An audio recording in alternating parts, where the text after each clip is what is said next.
Почитувани гледачи, добре дојдовте во уште едно издание на сите оние активности поврзани со изборите, односно предвремените парламентарни избори закажани на 11 декември 2016 година. Во деновите кога трае изборната кампања, одвиваме многу повеќе простор и време за вас, гледачите, да ве запознаеме одблиску со сите активности, проекти и програми кои што ги нудат политичките партии и коалиционите партнери за овие предвремени парламентарни избори. Вечерва мој гостин и соговорник овде во студиото на К3 е Иван Стоилковиќ, председател на Демократската партија на Србите во Македонија и кандидат за пратеник во изборна единица 2 од коалицијата за подобра Македонија. Добре дојдовте.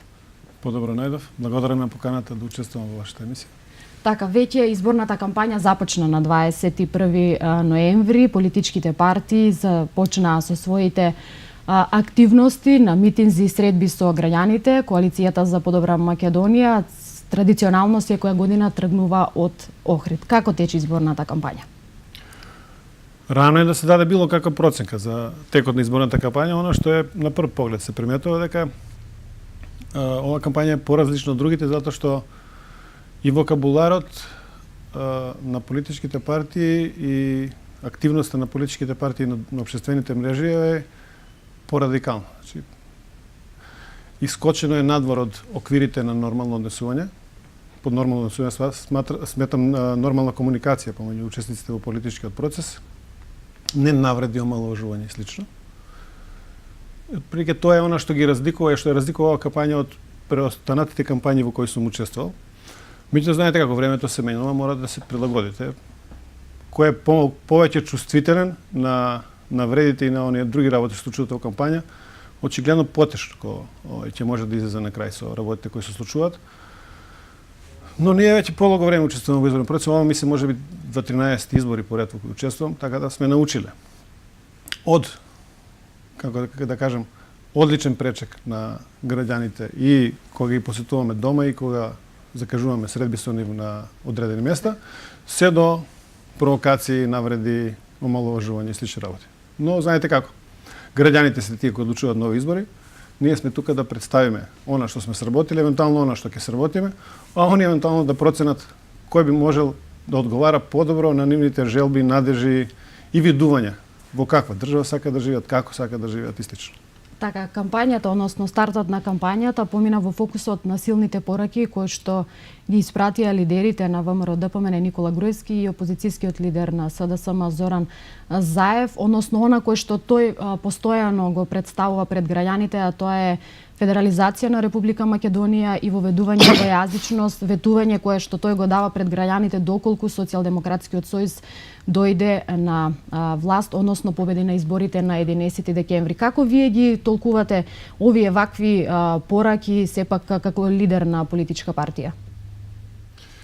Значи, првиот ден на изборната кампања се обратив до јавноста со соопштение партиско и настапив на митингот во Охрид на таа тема затоа што голем број од членовите на партијата и на припадниците на српската заедница во Македонија се заинтересирани за проблематиката за која зборувате. Меѓутоа, вие можне симплифицирано се обидувате да го представите проблемот кој во суштина воопшто не е прост и воопшто не е еднозначен. Туку станува збор за една сериозна политичка операција која има за цел или која може да предизвика, не да има за цел, него туку и може реално да предизвика сериозни проблеми, не само во општественото и политичкото живење на Република Македонија, туку и да се директно однесува на животот на граѓаните на Република Македонија. Значи вака, не станува збор значи за сите работи одеднаш, ќе ги поделам. Првото беше барањето за двојазичност и она не е ништо посебно проблематично како барање затоа што позади него кога не би се криело ништо. Меѓутоа, кога позади барањето се крие нешто сосема друго, тогаш нормално ги вклучувате сензорите и се обидете да детектирате што би може да се сокрива зад таквите збори. Оно што на прв поглед може да се констатира, тоа е дека зад барањето за двојазичност во суштина се крие, место да кажете како политичар дека сте за двојазичност, вие да кажете дека се за политичка и за економска стабилизација на државата, дестабилизација на државата, и тоа не би било убаво да го кажете затоа што ќе ви одземе многу политички поени, тоа ќе го формулирате како двојазичност. А во суштина едното и другото се исто. Зошто се исто? Затоа што двојазичноста како проблем е поврзан директно со промените на Уставот на Република Македонија. Проблемите на Уставот на Македонија за вака крупни прашања, како што е толкувањето на рамковниот договор, условно кажано без рамки, е сериозен предизвик. Предизвик е за државата. А предизвикот кој подоцна ќе се пренесе и на секојдневниот живот и на граѓаните Република Македонија може да биде уште посериозен. Тоа е првата работа, и втората работа која се случува е директното барање да се оди надвор од рамковниот договор. Кога зборувате дека сакате да директно одите против рамковниот договор, вие кажувате дека сакате да го промените Уставот на Република Македонија.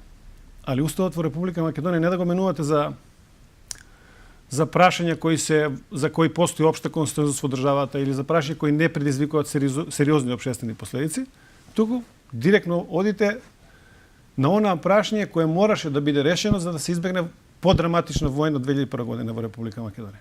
И ако тие две работи ги сублимирате во една работа, во суштина ако некој зборува за распакување на Уставот на Република Македонија, како јас ги толкувам овие две барања, или две условно кажано политички тези на лидерот на опозицијата, јас зборувам во суштина дека и укажам дека тоа е во суштина барање да се распакува Македонија. Знаете, кога распакувате една држава, тоа е сериозен проблем. Тоа е сериозен проблем за политичкиот систем, тоа е сериозен проблем за економскиот систем, тоа е сериозен проблем за секојдневното живење на граѓаните и на крајот на краиштата сето тоа може сериозно да ги загрози човековите права и слободи од една страна и на крајот, што ќе биде најтрагично, во секој случај таквите идеи, таквите политички тези го загрозуваат мирот и стабилноста на Република Македонија. И кога ова ќе го сублимирате како еден политички пристап за разрешување на политичките проблеми во Република Македонија, оправдано ви се наметнува прашањето: дали мирот во Македонија може да биде жртва на една политичка пресметка на избори? Јас тврдам, значи како представник и како председател на една помале политичка партија во Република Македонија, значи во секој случај, значи да не навлегуваме во некакви си големи работи, дека тоа е многу сериозен предизвик за целата држава, тоа е многу сериозен предизвик за сите политички партии и тоа е многу сериозен предизвик за граѓаните на Република Македонија. И затоа овие избори се дотолку важни, затоа што граѓаните на Република Македонија ќе треба да одберат дали да се продолжи со процесот на привлекување страни инвестиции, дали треба да се отвори уште некое работно место во Република Македонија, дали треба да живееме мирно, па во мир да ги решаваме проблемите во Република Македонија, или ќе влеземе таму каде што најповеќе сите ги боли, во разрешување на проблеми кои начелно не можете да ги разрешите без сериозни проблеми по еднината на државата. И тоа е прашањето на кое граѓаните на Република Македонија нови избори ќе мора да одговорат. Сакали или не? Кој не сака да одговори, он ќе си седи дома и нема да излезе на избори. Меѓутоа, оној другиот заинтересираниот дел на граѓаните на Република Македонија треба да биде свесен дека во овој момент влогот е многу поголем. И кога е влогот многу поголем, очигледно тој бара и поголема општествена ангажираност на секој поединец. Така да јас како председател на една помала политичка партија и како човек кој веќе полого време во политиката, ги повикувам луѓето на една сериозна промисленост. Затоа што нивните одлуки ќе зависи не само иднината на Република Македонија, туку ќе зависи и нивната иднина. И тоа би може да биде заокружено видување на прашањето кое го поставите, меѓутоа тука се раѓаат и многу други проблеми. Знаете како, во една таква ситуација, предпоставена ситуација до која може да доведат овие ситуации, сосема оправдано се наметнува прашањето чија агенда ние суштина реализираме? Агендата на народот кој јас го представам во Република Македонија е мир. Дали таа агенда ги загрозува мирот и стабилноста? Да. Значи, очигледно изборот ќе биде сосема јасен. Дали таа агенда ги загрозува правата на припадниците на помалите заедници во Република Македонија, вклучувајќи тука српската, турската и другите? Да. Во таква Македонија, која ќе излезе надвор од уставните оквири, односно надвор од рамковниот договор кој е преточен со уставни амандмани во Устав на Република Македонија, нема место за нас како помали етнички заедници. Ако нема место за нас како помали етнички заедници, кој е наш интерес да учествуваме во таква агенда? Па на крајот на краиштата, знаете како? Јас ќе бидам малку посериозен како и секогаш кога станува збор за политика. Знаете како, во таква агенда нема место ни за Македонија. Македонија во која денеска живееме, Македонија каква денеска ја познаваме и Македонија која едноставно каква треба да ја познаваме и понатаму. Така да во секој случај сето ова што се случува е еден сериозен предизвик не само пред политичките партии, туку е сериозен предизвик или условно кажано фрлена коцка пред граѓаните на Република Македонија, па граѓаните на Република треба да изберат отприлике кој правец сака да се движи државата или евентуално што би биле нивни желби и идеи за напредокот на Македонија. Или назадувањето на Македонија. Затоа што ако тргнеме од таа агенда, нема слободни работни места, нема странски инвестиции, има затворање на работни места, нема пензии, прередување на платите и слично. Значи, директниот влез во политичката криза, која реализацијата на ваквите агенди го предизвикува, ќе ја врати Македонија може и многу години назад. И морам да бидам многу искрен пред граѓаните на Куманово и пред целокупните региони да кажам, значи, тоа што ќе врати Македонија назад, може би нема да биде толку страшно колку што било страшно ако е втурне Македонија во нови конфликти. Сите граѓани на светот приметија дека по завршувањето на изборите во Соединените Американски држави, како беше на ратните добоши или војните труби, некако стивна. Никој веќе. Пред 15 дена да зборувавме, јас вчера на една среда со граѓаните реков, пред 15 дена да дојдов ке ви реков да се спремате за војна. Како бе тоа, ке се спремате за војна? Така, затоа што целокупната светска политичка приказна беше усмерена во тој правец. Значи, ние научивме каде е Сирија, ги научиме улиците, Идли провинција, Дајр ел Зор градовите ги научивме во Сирија. Значи, ние во начело од јаката пропаганда научивме се што се случува некаде, ајде да кажеме, не толку далеку, меѓутоа се оптоваривме со проблеми кои ниту можеме да ги решаваме, ниту пак некој не прашува како ќе ги решаваме. За 15 дена по победата на Трамп за председател на Соединените Американски држави, вие сте новинар, работите во средства за јавно информирање, кажете ми дали една вест прочитавте она што ги читаме пред 15 дена. Кој е воен разарач, кои радни бродови влегле таму, кои авиони каде летале. Јас таква вест по медиумите се повеќе и повеќе не гледам.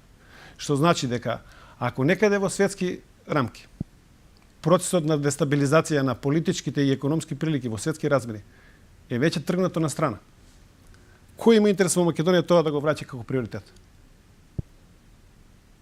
Ајде да видиме, ги видиме тие што нудат дестабилизација, разрешување на проблеми на некои си во институционални начини, да ги видам како тоа се вклопува сега во некакви си светски тенденции и токови. Тоа е сега, условно кажано, некаква асоцијална приказна согласно новите светски трендови. Значи, сите разговарат како да ги решиме проблемите, а ние разговараме како да отвориме проблеми.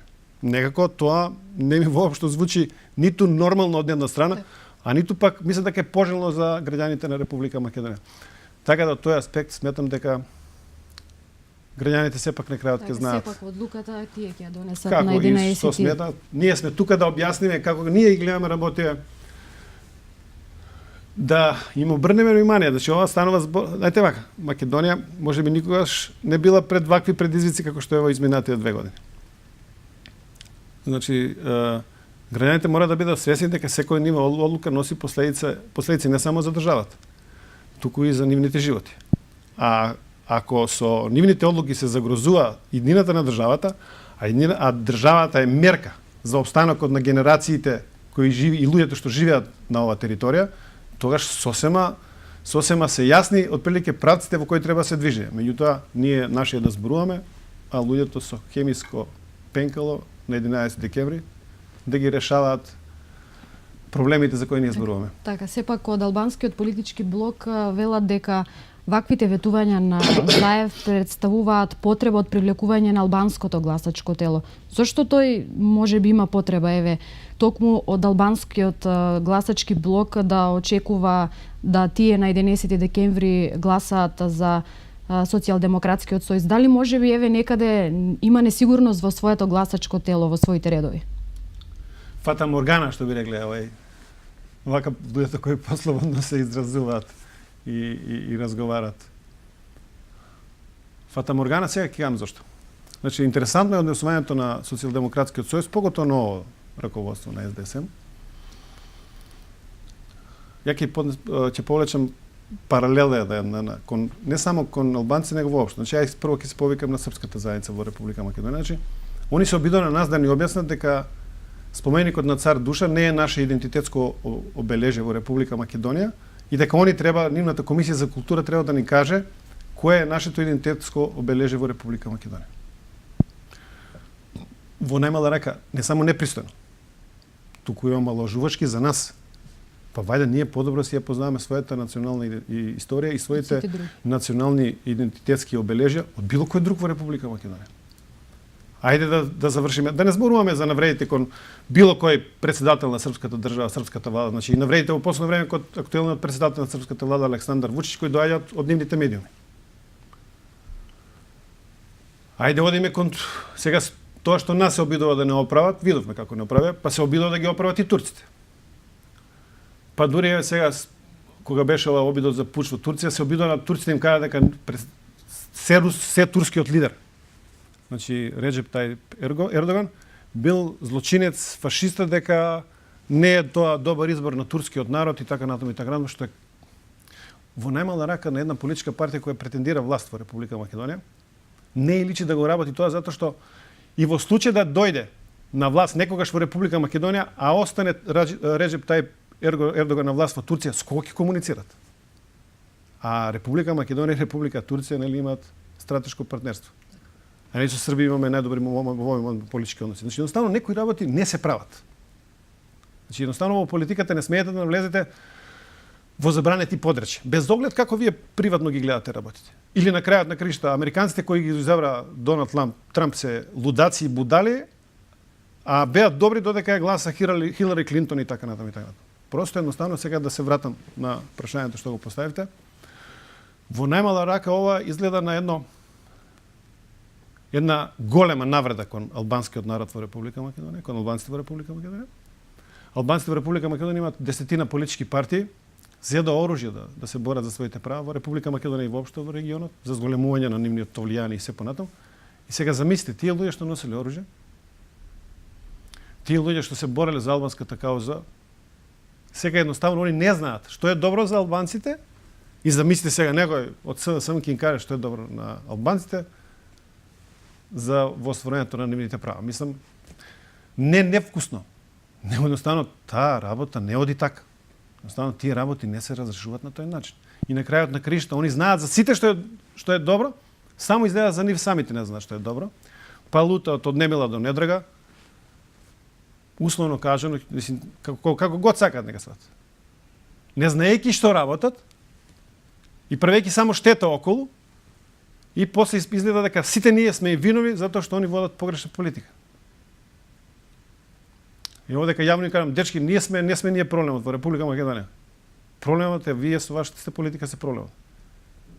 Ние сме тука да ги браниме и да ги унапредуваме нашите права, а ваше е да разговарате со нас што ни треба. А не вие да ни кажувате на нас што ни треба. Едноставно тоа така не функционира.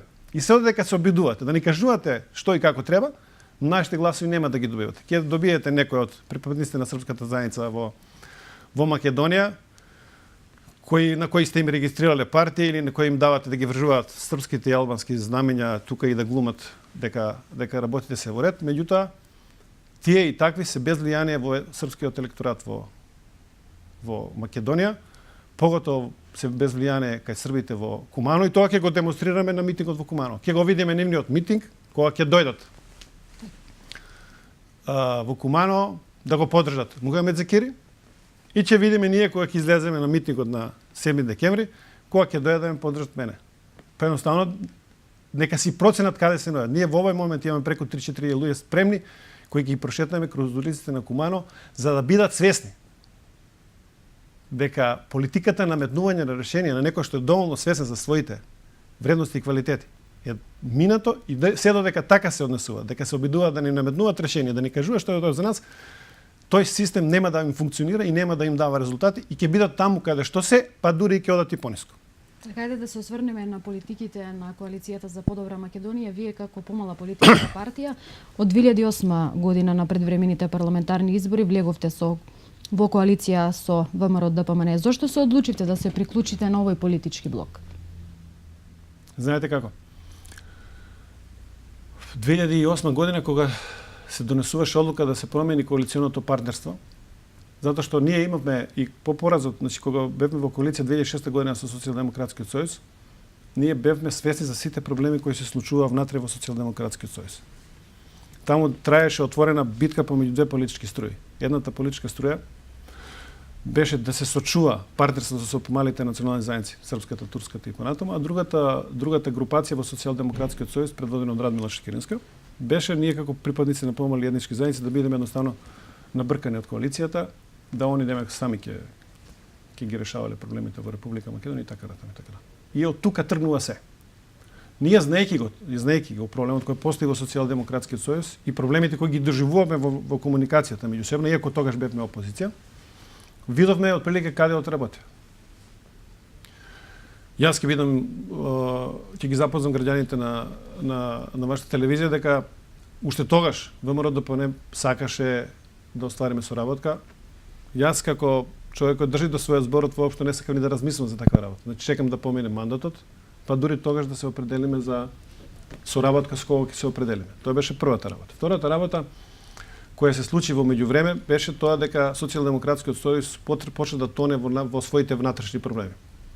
Значи ние кога учествуваме на тие координации во собранието и во низ други активности, едноставно тоа го гледавме од внатре. Знаете, кога во пратеничка група ќе се почне да се расправат пратеници, во начело они не се расправат меѓусобно, него секој говори во нечие име. Така ако сакате да видите на високо ниво кој со кого се расправат, точно ги погледнете пратениците кој со кого се расправа и ќе знаете прилike како стојат работи. И тоа на нас ни беше доволно да почнеме да заклучуваме дека е време да размислуваме за промена на коалициони партнери. Во меѓувреме она што беше битно за припадниците на српската заедница, која ВМРО тогаш беше во коалиција со ДПА, иако имаше повеќе пратеници во собранието и на ВМРО ДПМН му недостасуваше и на им недостасуваше еден пратеник за бедентерно мнозинство, односно Македонија да ја добие препораката од Европската комисија за да може да ги изведе реформите од областа на правосудство. Треба 18 гласови, ние бевме 35 од припадниците на помалите етнички заедници и од мојот глас зависеше дали ќе поминат работите реформите од областа на правосудство и ќе добиеме позитивна оцена кон Европската унија или не. Јас со тогашниот председател на Социјалдемократскиот сојуз разговарав и му реков дека ние остануваме во коалиција, меѓутоа и они имаат право да сметаат на нашиот глас, меѓутоа немаат право да сметаат на нашиот глас за Бадентер. Значи за тој глас ние одлучуваме затоа што станува збори за наши права. Имаше негодување од нивна страна, меѓутоа едноставно таква е реалност. Сакале нечеле мора да го прифатат тоа. И како резултат на тие разговори успеавме да издействуваме Свети Сава да стане национален дел на Србите во Република Македонија, Агенција за човекови права и за помалите етнички заедници, Законот за правата на припадниците на помалите заедници. Беа се мои проекти изнесени на една координација каде што присуствува и членовите и високото раководство на Социјалдемократскиот сојуз. И само ќе ги подстам да им кажам на граѓаните на работа помалку да зборуваат, повеќе да слушаат. Зошто? Затоа што кога излегува од коалицијата, од координацијата, еден од високото раководство на СДСМ ми кажа: Иван, какви баре, ти свака ти час, ти си многу јак, вика, какви баре да се им после вика. Така треба, вика, они никој што нема да ти го исполнат, вика, супер, ќе си останеме, ќе си соработуваме лево десно. Не помина 5 дена се јавуваат председател на собранието, секоја координација. Вика, ние се одлучиме да ги прифатиме вашите бари. И реалниот след на тоа беше да ги промениме коалиционото партнерство во 2008 година. Многу тогаш критикува. Меѓутоа, времето покажа дека сум во најмала рака од денешен ден 2008-2016 година, барем 8 години бил пред нив. Со состојаното размислување и со одлуките кои сум ги носил. Од 2008 година реализиравме бројни проекти за припадниците на српската заедница во Република Македонија. Реализиравме прославата 100 години на Кумановска битка, го средивме со дозвола на државата, споменикот на Зебрање од пропаѓање, го спасивме, поставивме биста на Цара Душан во Скопје, значи и она што е многу битно. Секоја година ние со представителот на турската партија се договараме, значи да побараме како стојат работија со соодветна и правиша застапеност во државната јавна администрација. Сега еден податок, значи за нашата јавност, луѓето прашуваат па да им биде јасно.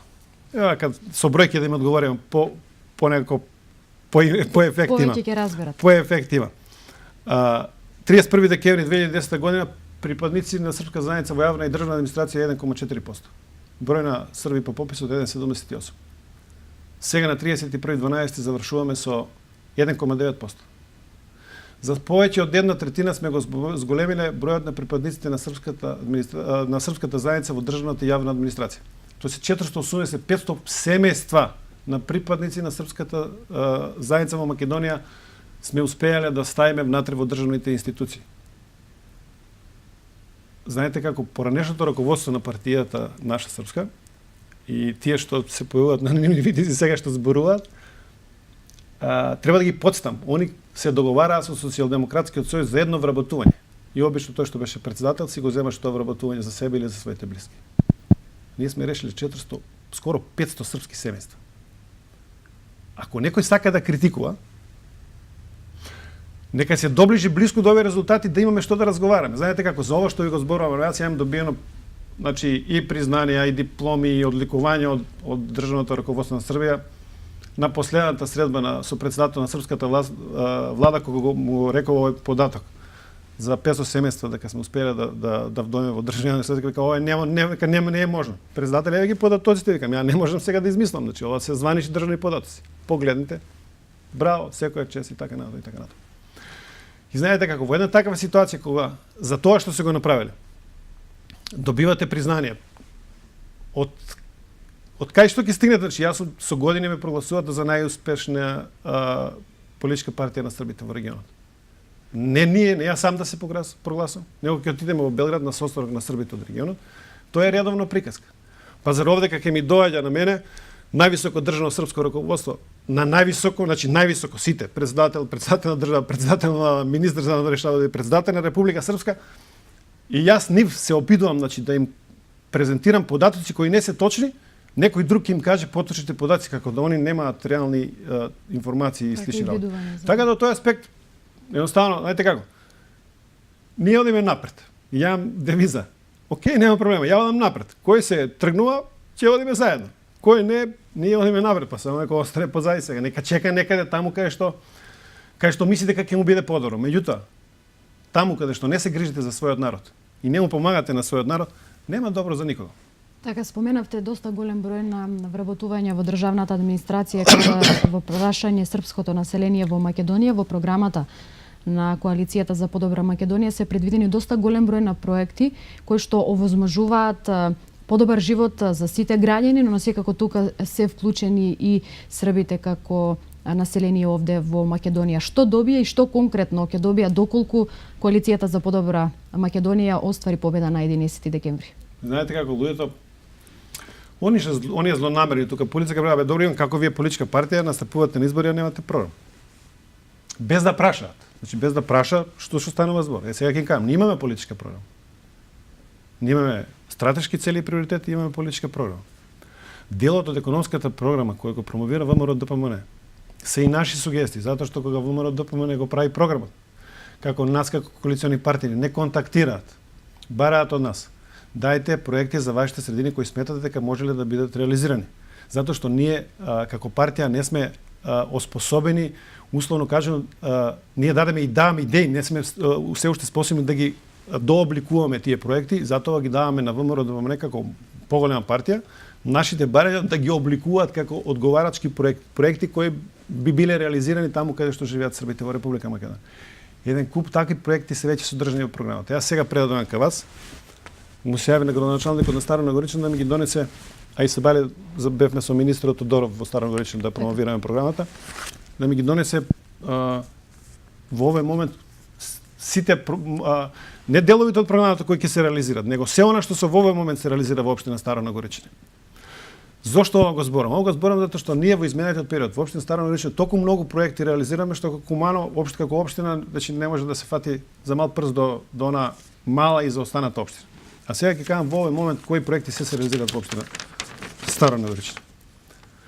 Во овој момент зборам. Не зборам за они што ги направивме. Значи, во овој момент Бајловски пат Цвиланци, должина 2 километри.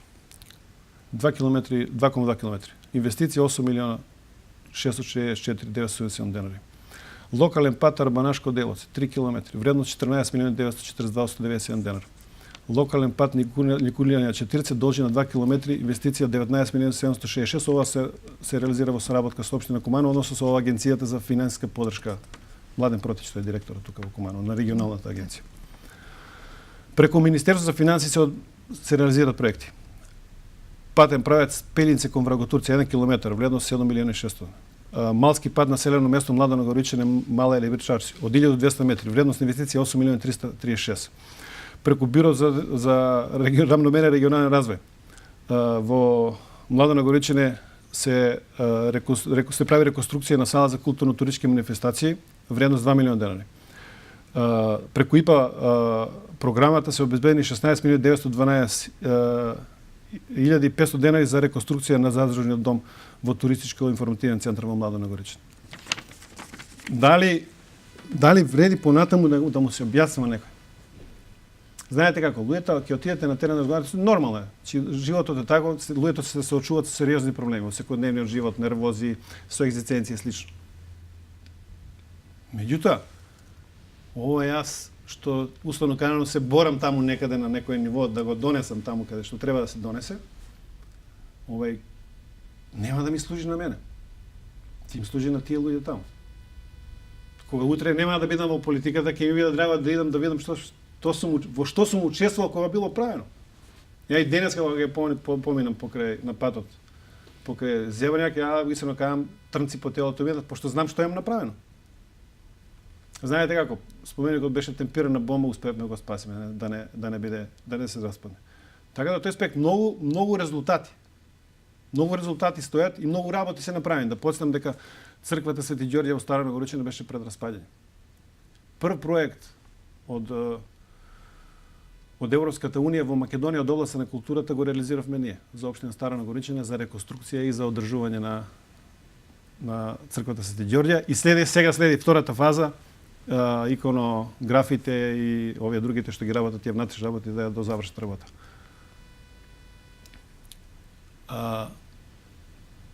Јас сум сигурен. Значи ја не тргнам тоа, па ние сме направи, па сега ние сме најдобри, тоа е далеко тоа. Имаме грешки колку сакате. Меѓутоа направено е доста. Кога имате опреви дека изминатиот период ништо не било направено и кога ќе погледнете сега, кога почнете да броите све што е правено и направено,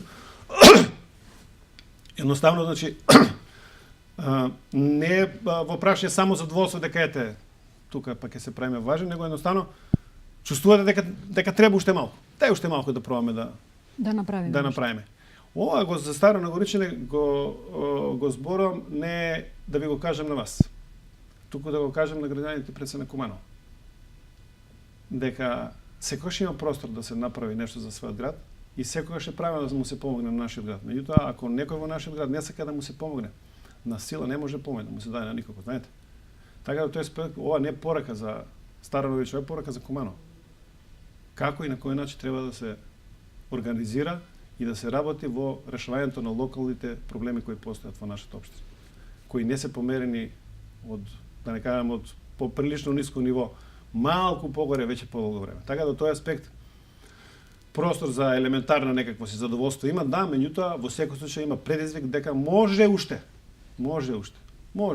асфалтираме уште некој пат, може да го решиме проблемот со водата и слично. Средбите започна, што конкретно српската заедница овде во Куманово побара од вас, сепак се соочуваат со низа проблеми кои што се нивно секојдневие? Главни проблеми на српското население во Куманово посебно, значи се проблемите од областа на инфраструктурата. Значи имате, например, синоќ бе во посета на Вренско џаде, таму заради правење на патот и слично има слев на вода кој загрозува десетина семејства, десетина куќи, водата е поприлично висока и тешко се одлева, значи мора да понира во земја затоа што каналот по кој што било предвидено да тече водата, бил општината го продала на некој таму и сега едноставно тој човекот поминал, изорал, ги извадил цевките каде што водата истекувала, едноставно водата сега ја загрозува десетина куќи таму.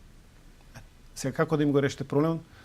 Ја викам да ви пратам механизација да го реши проблемот, би го решила, меѓутоа не го решава само механизацијата, затоа што ќе морате да изведувате многу сериозни градежни работи, а тука нема да смеете да дирате ништо затоа што уставно кажано локалната самоуправа има нејзина надлежност, можете да дојдете под удар на законот. Меѓутоа во главно станува збор за решавање на инфраструктурни проблеми.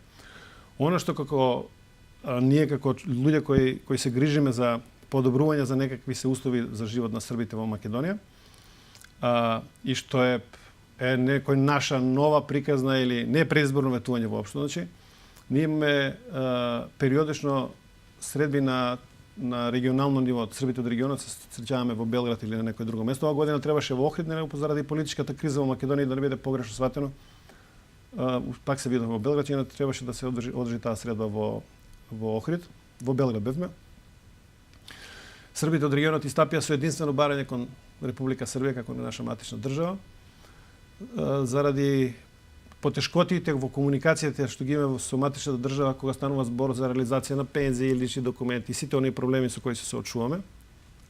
Значи, Министерството за надворешни работи, владата на Србија прифати една наша иницијатива, така да не очекуваме, него во идната година ќе се прошири мрежата на дипломатско-конзуларните представништва на Република Србија во земјите во регионот, таму каде што живеат србите. Во Македонија е многу битно, во нашиот град, во Куманово, ќе биде отворен конзулат на Република Србија, за да се поспеши, поубрза и да биде, условно кажано, побрзо и подобро воспоставување на врските помеѓу српскиот народ што живее во Македонија и нашата матична држава Република Србија. Така да еден не знам како луѓето кога сади, јас сметам дека е сериозен успех, затоа што да бидам искрен дека најголемиот број од комуникациите во кумановската јавност од припадниците на српската заедница се барањата кон мене да им помогнат да добијат документи и да решат некој проблем со стипендија, упис на факултет и слично. Така да на овој начин ќе можеме тие работи полесно, не само јас, туку и они ќе можат полесно да ги решават, затоа што ќе имат директна експозитура тука во нашиот град. Така, еве, изборната кампања е во тек. Очекувате ли фер и демократска изборна кампања и пред се очекуваме ли фер и демократски избори на 11 декември? Реков, пред 15 дена да ја прашате, нема во одговор на овие прашања, со сега да кажам, мислам дека капацитетот за предизвикувањето на проблеми во Македонија е драстично опаднат после завршувањето на изборите во Соединетите американски држави.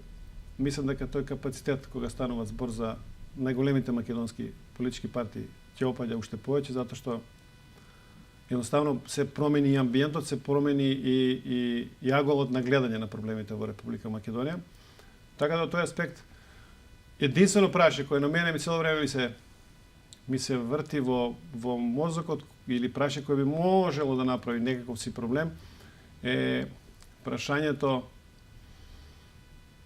на верификација на изборните резултати.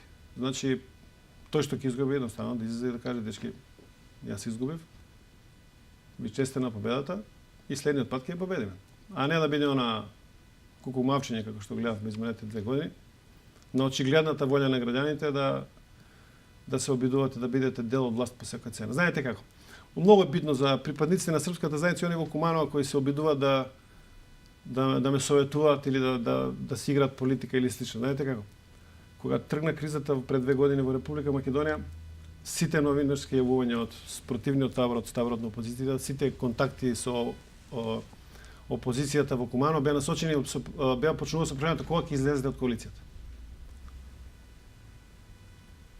Кога СДСМ влезе во коалиција сега во големата коалиција, нели, да организира избори, одговорот беше добро што ние да излеземе, вие да влезете. Така ли беше? Тоа ли беше политиката? Ние да излеземе, вие да влезете. Некако ми беше многу нелогично. Они сакаат да влезат, ние да излеземе, они да влезат него. Јас не сум сигурен дека би му дал на било кого шанса без избори да влезе на место мене таму. Просто тоа е невозможно да се случи. И да јас бев, може би на друг начин ќе се решаваат, тој што одлучува на друг начин ќе се решава работите. Меѓутоа во секој случај неверифицирана народна волја, а да практикувате власт во секој случај не е во согласност со ниту еден демократски принцип. Така. Па му се допаѓа тоа некако или не, отприлика работите стојат така.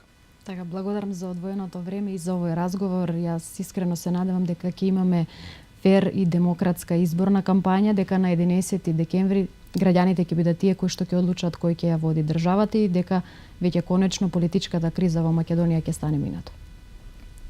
Не сум сигурен дека со изборите ќе биде завршена политичката криза во Македонија, затоа што овие прашања кои се отвораат, они не се затвораат само со изборите, го се затвораат со макотрпна работа.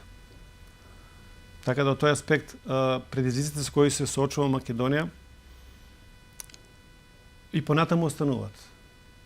Меѓутоа, она што е битно, ако владеачката коалиција успее да го достигне својот зацртан цел, односно да оствари победа со преку 60 и некои пратени, кое што условно кажано ќе ги зацврсти позициите не на ВМРО ДПМН, него кој ги зацврсти позициите на Република Македонија и внатре, кога станува збор за внатрешната политичка стабилност и кога ќе ги зацврсти позициите на Република Македонија, кога станува збор за настапот кон надворешните партнери, мислам ќе биде една врста на гаранција дека би можело да работите кои доаѓаат или проблемите кои ќе се јават да ги решаваме на посмирен, покоректен и поконструктивен начин, да не подлегнуваме на уцени и слично. Во спротивно, мислам дека проблемите само ќе се мултиплицираат. Така, благодарам за одвоеното време за овој разговор.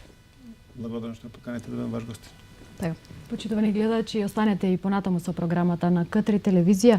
Ова беше разговорот со Иван Стоилковиќ, председател на Демократската партија на Србите во Македонија и кандидат за пратеник во изборна единица 2 од коалицијата за подобра Македонија.